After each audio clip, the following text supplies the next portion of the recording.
కర్మ ఎవ్వరిని విడిచిపెట్టదండోయ్.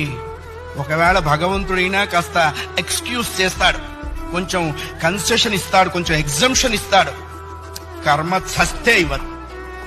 1000 ఆవులు 1000 దూడలు ఉన్నాయి. దూడల కట్లు విప్పాం.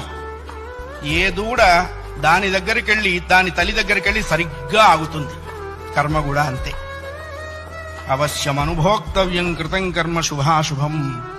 వండిన అన్నం తినలేకపోవచ్చు, చేసుకున్న కర్మని అనుభవించక తీరదు.